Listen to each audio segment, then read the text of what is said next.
You're watching the Newshour Special Edition, Debate Number 4 on Times Now, Super Prime Time. Okay, we've got a lot of top lawyers on this panel tonight. Did the law catch up with Salman Khan? Did his luck run out? Now consider a couple of facts. I welcome this super duper legal panel tonight. Satish Maneshinde, fine criminal lawyer from Mumbai. I hope he's going to be more candid. Last time he came on the program answering like a diplomat. I'm going to get him to open up tonight on this case. You should Mahesh be Jethmalani. candid in your replies to me. No, you have to be less, diplomatic and more open tonight. Yeah, we got Mrinalini Deshmukh, very respected lawyer from Mumbai. To my left, to my right is Ujjwal Nigam. And the last time Ujjwal Nigam came on the program, he had fantastic, what would I call it, verbal duel with Mahesh Jethmalani, who's back with you. So we think Ujjwal Nigam and Mahesh Jethmalani usually are on the other side. We have Aryama Sundaram tonight. Look at the wealth of legal experience on this panel. Aryama Sundaram, top Supreme Court lawyer, Mahesh Jethmalani, Ujjwal Nigam, Satish Maneshinde, Mrinalini Deshmukh, and there's Shaina NC joining us on the panel, who's from the BJP. Thank you very much. Welcome to the show, Shaina. Let's start. Okay, let's start with Aryama Sundaram.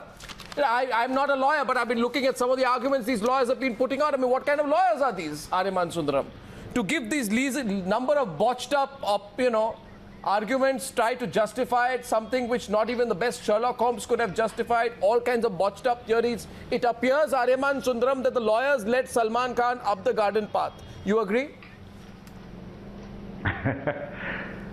Well, I think the bringing of a driver who claimed that he had done it 12 and a half years down the line was a bit trying for anybody's imagination. And I'm sure equally so for the judge's imagination. And I do believe that a lot of public sympathy was lost with that. Yeah, I wondered actually, Ujjwal Nigam, if this lawyer theory, sorry, not the lawyer, the driver.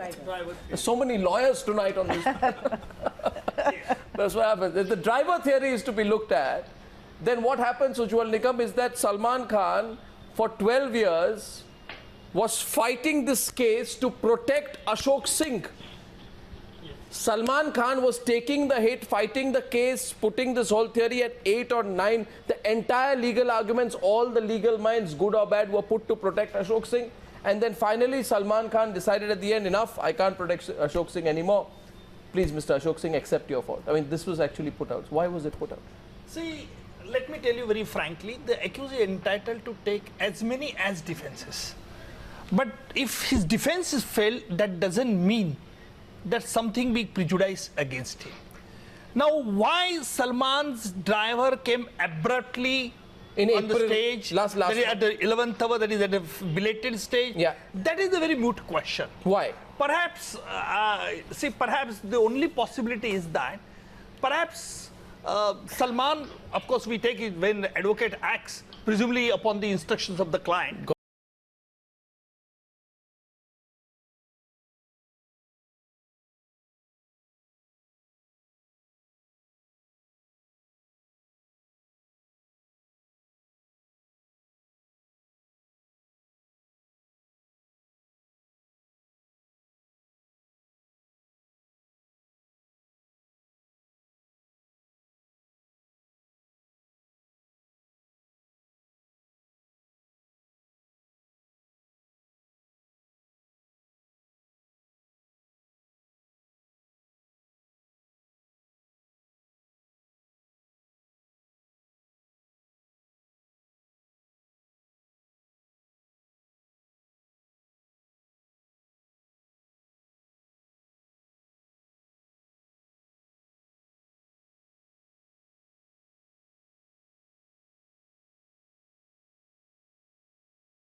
Salman Khan should have been asked, Mahesh Jethmalani, who is driving the car? The car is not driving itself, Mahesh Jethmalani.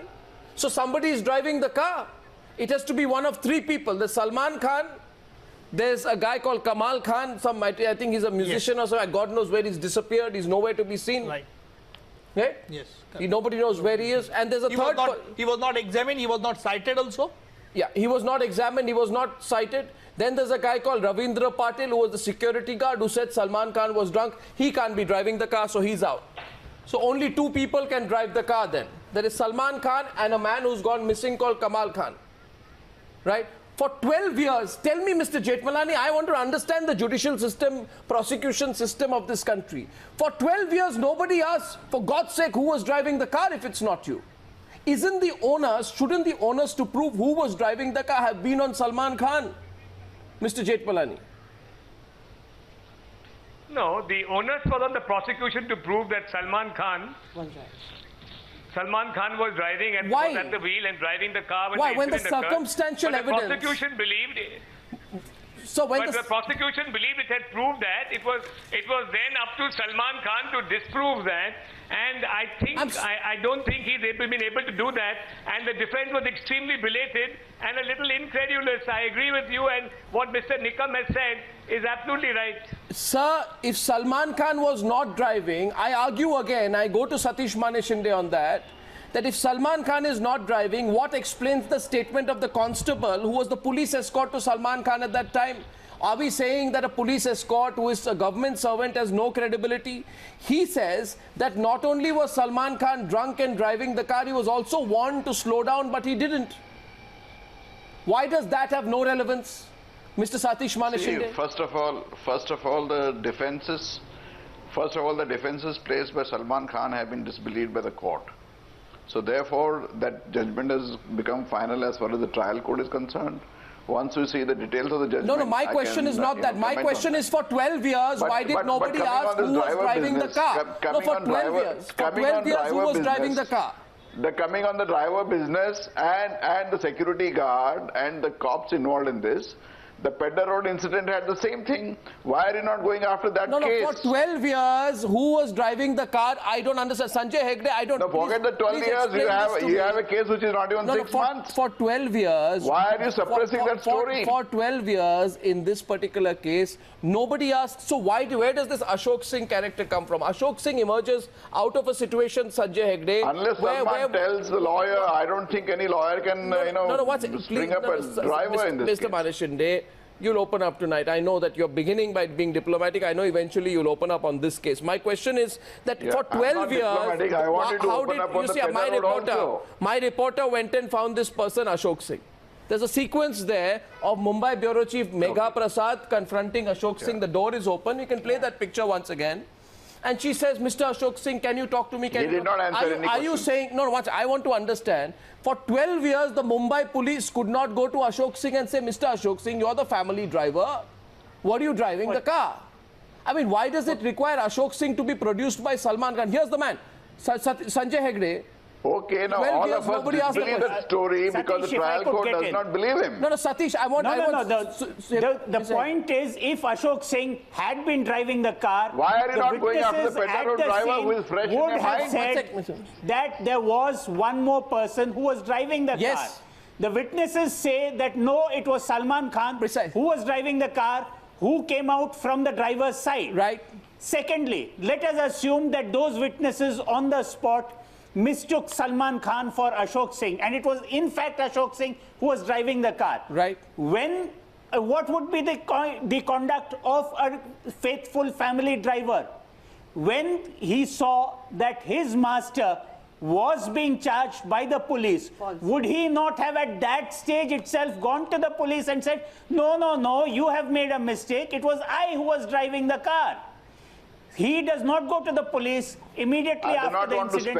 After a fortnight, he waits for the entire investigation to be over, for the trial to continue, for the trial to be fought through various appellate processes, and then finally at the end of the prosecution case, when the prosecution has revealed its entire case, and when Salman Khan's lawyers say that, look, desperate times call for desperate measures, maybe we should try an alibi, it is then that he emerges as an alibi witness. No, so maybe he came in at the right stage in the law after a long and protracted trial. But this very conduct of keeping quiet, keeping under wraps over a period of 12 years, that story will simply not fly. It will not fly in the courts. It will not fly with any sensible The person first time evaluating. Salman Khan had to adduce evidence in a court of law was only after the 313 statement was recorded by the learned judge. So the first chance he got, he placed him before the court, and he has been disbelieved. No, 1 second. So the argument is you don't give me a procedure. Mr. Maneshinde, on what grounds Mr. Maneshinde, what you're giving me is a procedural reply. One sec. What you're giving me is a procedural reply. The question tonight is what this. happened in the court. No. The question tonight is very simply this, and I want to get Mrinalini and Mahesh on this. Why does common sense not come into play? All the circumstantial evidence is pointing at Salman Khan being the driver. There is a person, Mrinalini, called Kapesh Sarju Verma, parking attendant at the JW Marriott that night. In his statement, he says, I saw Salman Khan getting in the driver's seat when he left the hotel. Now, so all the circumstantial evidence says Salman is driving. Now, if Salman says, I'm not driving, Salman should prove who's driving. Yeah. Salman, after 13 years, says, my father's driver was driving. What happened for 13 years? Why did nobody tell him the onus is on you? How tough was the police investigation in this case? The police said, did they say, Mr. Salman Khan, onus is on you to tell us who's driving? Mrinalini, did they do that? It's not commonsensical for the police to have done that, Mrinalini. Absolutely. That is the most important, major question, or the most elementary question that have been there. And I really do not know why it has not been asked or why it was not posed. And it was only after the gentleman comes up and he says that I'm a driver and I was the one who was there. It was not even there, sir, please correct me if I'm wrong. It was not even there in the first complaint, that was the first FIR that was lodged, that this person nowhere existed. Nowhere existed. He was nowhere there. He was not there. So when Salman had taken a specific defense that I was not driving the vehicle, then automatically the burden shifts on the accused person. To say who was driving. Who was driving the vehicle. Right. And if he fails, then so that is the first time he got after 313 statement in the court. Satish, you know, I know very well the position of you. Yeah. Even an accused can take a multiple defenses. Absolutely. Yeah. When does the burden shift? But let me tell you, Satish, if accused takes a specific defense, then he has to prove it. The burden on the prosecution automatically shifts on the accused person. So now, if accused fails, he brought a witness. He was a witness. If the court disbelieves him, he was a witness. He was examined by the defense. He was examined by the defense. So therefore, I am trying to tell you that he got his first opportunity. No. That shows the conduct. Arnab, that conduct. When did he get his chance? When did he get his chance? He could have exploited the chances at any point of time, which he did not avail that opportunity. And number, do you mean to say? Do you want to say that during Satish? Do you want to say that during the span of 12 or 13 years, he did not get a single opportunity? Why he did not open his mouth? Why he did not reopen his mouth? No chance. Who got no chance? He said. The 313 statement was recorded only after. Sir, let's be logical tonight. 1 second. You think that there were the specific suggestion to the prosecution witnesses? You see, accusers have been provided different formats. Not only that, by way of suggestion, by examining defense witness. Defense witness also, statement under section 330, that is a different suggestion. Gentlemen, 1 second. Satish Maneshinde, I won't let this argument get hyper, technical and procedural. The fact is I want the discussion to be logical. 1 second. Satish Maneshinde, please understand. Why is it, for example, why is it that the police, or for that matter, anyone else, see Ashok Singh at the police station where he claimed to have gone? He claimed to have gone to the police station. Ashok Singh says, this is interesting, I want to get Aryama Sundaram on this panel. Abha Singh is also joining us right now. What does Ashok Singh say? Ashok Singh says, I was there when the accident happened, right? And I and Salman tried to lift the car to save those trapped under it, but I couldn't, so I dialed 100 and then I went to the Bandra police station, which is 1 kilometer away. He says, when I went to the police station, this driver, phantom driver who now appears, says, when I went to the police station, the police told me a team has already reached the spot. After that, Ashok Singh disappears. For 13 years, Aryama Sundaram, Ashok Singh disappears. And Arnab, Salman Khan apparently faces the case to protect Ashok Singh. Now, would even Salman Khan believe that Salman Khan was fighting this case for 13 years to defend Ashok Singh, to protect Ashok Singh? And why does the police not see through this? He had no chance to open his mouth at any time. Aryama Sundaram, I don't know. He had no chance to open his mouth any time. Please. Unless the 313 statement was recorded. No, please. Any person accused, any independent, any citizen can speak the truth at any time. Any criminal lawyer or Aryama Sundaram will tell you that. Aryama Sundaram today, Aryama Sundaram, Satish Maneshinde's argument is poor Salman Khan never got a chance to talk. That's why he could never speak the truth. Arnab, can I just... Aryman. Can I just try to simplify this matter and try to deviate from the legalese? What Satish Maneshinde is saying is absolutely procedurally correct in that the prosecution first proves the case. The defense is not called upon to disclose its defense. The first opportunity the defense gets to actually disclose their defense, or when they're called upon to do it, is after the prosecution case closes. And therefore, he says this was the first time the driver story could be brought up. However, if we were going to be very simple about this, if we have such a loyal driver who's going to come at that stage and say that, look here, I did it, Mr. Khan did not do it, and if he was such a loyal man, why did he for 12 years let poor Mr. Khan go through all this prosecution? He would have done so on the first day by going to the station and saying, I did it. Which is why I think that story has been disbelieved. Who wants to go to jail? Here is a man who comes at that stage and says, Mr. Maneshinde is absolutely correct. The defense does not have to disclose its defense. That is constitutionally safeguarded. Until the stage at 313. Now at that stage, yes, that was the first stage to disclose the defense, they disclosed the driver. But what I think to a very simple mind strikes one is, here is a driver who's coming and confessing at that stage, yes, I did it.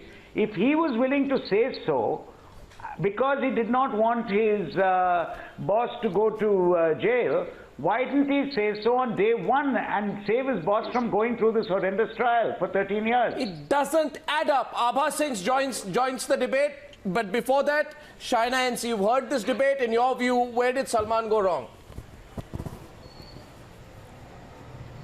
Well, you know, Arnab, after having 7 legal experts on this show of yours, I'm almost scared to speak. No, but having said that, I think that Salman did make a mistake. An accident in itself says that it is a mistake. The trial, of course, dragged for a long period of 12 to 13 years. Despite that, I don't think that he or his family wanted any, special favors. They did cooperate with the police and the administration as any ordinary citizen would do. And I think that the fact that there has been a judgment today, like a law-abiding... No, one second. Are you aware of some facts? One second. Shaina, nice introduction, but one point. One second. What's a nice introduction, Shaina? I don't know if you are aware that on the 19th of November 2013, Salman demanded a fresh trial for cross-examining witnesses after he was charged for culpable homicide. At that time, Salman's lawyer says, my client has not been given an opportunity in the magistrate's court to cross-examine witnesses vis-a-vis the additional charge of culpable homicide which has been imposed on him recently. And then the prosecution says this is an attempt to delay the trial. There was an attempt made to delay the trial. I mean, I don't know how all Salman Khan supporters are now saying, why was the trial so late? In that case, the argument should be put, Ujjwal Nigam, why was an attempt made by Salman Khan's legal team to delay the trial? One point there. One second, Ujjwal Nigam, I totally agree with you. Because, in fact, if you see the progress of the trial, at most of the trial is being dragged because of the accused person. Yeah. And not because of the prosecution. Yeah, principally. Now let me put it on a broader spectrum. So Mahesh Jethmalani, let me draw you in. Let's not get into the exact legal points, what happened, what didn't happen. What is the broad lesson of this for Salman Khan and for lawyers? For Salman Khan and for lawyers and for the prosecution, for powerful people, but more importantly for the system, the prosecution here. What is the lesson of the media? And the media. Yeah, of course the media has covered this well. We'll ask the questions and we'll make you open up tonight. Mahesh Jethmalani, tell me. What about the Pedder Road case? One second. Mahesh Jethmalani, what is the broad lesson of this, please? What is the takeaway for you? Well, I think the most disturbing feature of this case really is the 13 years delay in the conclusion of the trial. I don't know who's responsible. Mr. Nikam claims to have knowledge that Salman Khan is responsible for the delay. I don't know about that. But let me tell you, most trials in this country are dragging on for years, and the first thing the government should do is appoint more judges and pay them much better than they're paying them right now. We have the lowest ratio of judges to litigants population in the whole world, and it's time that changes. Otherwise, you will get this 13-year delay continuously. So that's the biggest lesson. The second lesson for the for the defense is never to overstate your case. Everybody is right over here that procedurally the witness could have only been brought in at the stage of defense evidence. But if you want to ultimately rely upon that witness, you have to create a foundation, because otherwise it looks like a very belated afterthought. You have to create a foundation for that witness to be at the wheel instead of yourself, the accused, by cross-examination. And really why did nobody ask who was at the wheel? I'm sorry. Somebody explain this to me tonight. Abha, tell me, why did nobody seriously pursue who was driving the car? Listen, I mean, I want to know in which other country today, Abha, would a car have driven over someone? The main person accused says, I was not driving the car, and nobody asks who was driving the car. This, I mean, it's so ridiculous. It's unbelievable tonight that nobody asked. Also, when we wanted this perjury matter to be taken up, that Ashok Singh's perjury should be tried, the court wanted to put it under the table. The court did not want to talk about it. When 344 CRPC clearly says, if false evidence has been given in the court, if fabricated evidence is hampering the judicial proceedings, then inquiry may be ordered and imprisonment can be given for perjury. So definitely this needs to be looked into, because this case is a landmark case, because it was delayed by 13 years. It is a case which everybody is watching, whether the law will be above or it will be the people who are with well connections would manage. And that is what it is, because under 389, once you are given a sentence, when you become a convict, then there is no extended bail. That also is something which needs to be looked into. Ashok Singh needs to be looked into, and definitely our faith in judiciary has to be maintained. Absolutely. Was this final question, please? Was this a case of trying to manage things? What did Salman's legal team say? We manage the whole thing. Don't worry, Mr. Khan. We'll manage it for you. Oh, no, come on, please speak up tonight, Ujjwal. You're seeing tonight. Who on earth gives a drunk ward boy theory? Says the ward boy is drunk. We'll prove the ward boy was drunk.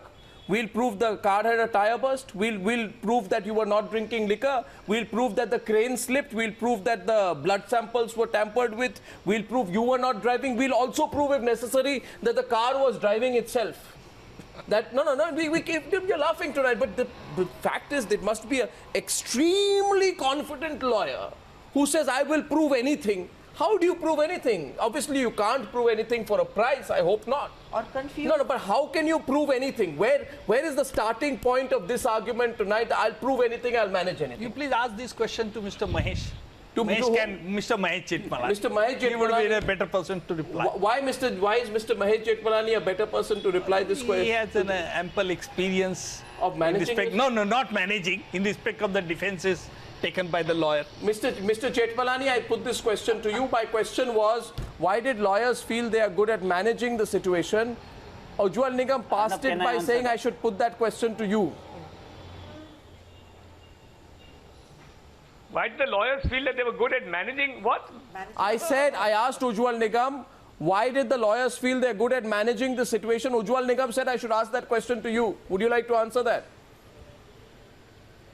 Well, they didn't seem to think that they could manage the system, because, and that's the proof of the pudding is in the fact that they didn't manage it. They, according to me, that defense was extremely poorly thought of. Well, clearly, okay. Arnab, if I could... yes, Mr. I think they just took a chance. Yes, Mr. Hegde. Yes, Mr. Hegde. The legal maxim is that delay is a good defense tactic. If you delay a matter long enough, things change. Witnesses die. Witnesses can be bought over. Witnesses' memories can fade. This is exactly what seems to have happened. Now that's an interesting point. There would be a series of lawyers saying that, okay, let's see, how do we get to the next date? How do we push this matter? How do we kick the can further down the road? Is that okay? So let's be candid tonight. Aryama Sundaram, is this the new legal strategy? not only will we manage, we'll delay the thing. So if you've got enough staying power, if you can pay lawyers for decades if required, over a period of time, the matter will dissipate itself, and then we'll go to court and say the system is so bad. We'll argue that the system has delayed things so much, we'll make the case time-barred. Is this a strategy that some people do follow? Arnab, I don't know. By my book, I think it would have helped the defense far more if on day one they had gone forward and said this is an accident which has happened. I drove rashly, I drove negligently, I had a drink, I'm assuming for the sake of argument that the crime was, it was committed by him. I'm just taking that as an assumption, taking it that what was found by the court, by the trial court is correct. Well, I believe it would have been a case of rash and negligent driving, and that was it. I myself find it difficult to adduce to such crimes the head of culpable homicide, which is really a knowledge of your action resulting in a death. What really happens is, dragging it on this long, keeping it in the public eye this long in a case like this, with more and more comments on it, more and more people writing about it, everything else happening. This started with a case of rash and negligent driving. It has ended up with a conviction for culpable homicide. I personally don't agree with the conviction for culpable homicide, although I believe that a punishment should be commensurate with the crime, and I do believe there should be a stringent punishment in this case, which there has been. But at the same time, I don't think it's a case of culpable homicide. Now, here's a typical case where the delay has worked against him. What should have been rash and negligent driving, which as per our statute books today carries a 2-year sentence, has ended up in culpable homicide with a 5-year sentence. Well, Aryama Sundaram, Mahesh Jethmalani, Sanjay Hegde, Ujjwal Nigam, Mrinalini, Shaina, and of course Abha. Thank you very much. This special edition continues on the other side. Where did Salman get it wrong? Arnab, can I say a word, where did Salman get it wrong? You didn't answer my question. So next time I get you, Satish Maneshinde, you're going to be far less diplomatic and far more open. I wanted to go after the Pedder Road case, the same Gatso. Well, the Pedder Road case has been reported ad nauseum. I wonder tonight why Mr. Maneshinde. No, I wanted to go after the driver. Mr. Maneshinde, I just wonder tonight. I asked you about 11 questions. You didn't answer the question. Next time I'll get you to answer my question. Maybe you can come back again. Arnab, there seems to be a little... Yeah.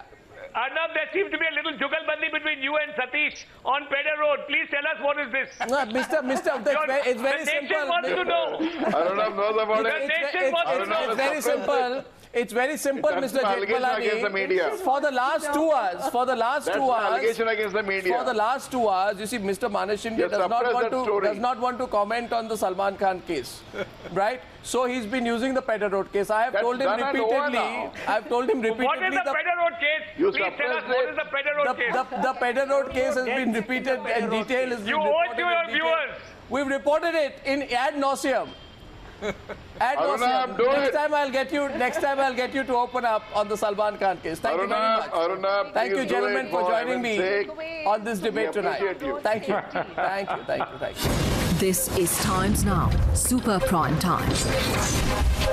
The News Hour Special Edition will be right back after this break.